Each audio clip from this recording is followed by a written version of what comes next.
اس کے علاوہ آپ کی کتاب المقاصد فی التوحید والعبادۃ والتصوف، تصوف کے اوپر زبردست کتاب ہے یہ آپ کی. آپ پیدائشی ولی ہیں، پوری زندگی آپ نے حضرت ابوذر غفاری رضی اللہ تعالیٰ عنہ کے مطابق جو ہے وہ گزار ڈالی.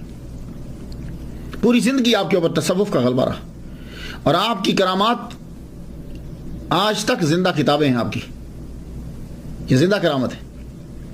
اور یہ کتاب جو تصوف پہ لکھی، اس کے اندر آپ نے 5 خصوصیات لکھی ہیں صوفیہ کی، کہ صوفی کے اندر یہ 5 چیزیں ہونی چاہیے. خلوت و جلوت میں اللہ کے ہونے کا احساس، پہلا. دوسری صفت قول و فعل میں حضور صلی اللہ علیہ وسلم کی اتباع. تیسری صفت زیادہ مانگنے اور زیادہ ملنے سے بچنا. چوتھی جو رب نے دیا اس پہ قناعت. 5ویں ہر کام میں اللہ کی خوشنودی. اور یہ ہے تصوف. تو تصوف کا غلبہ آپ کی زندگی میں رہا. آخر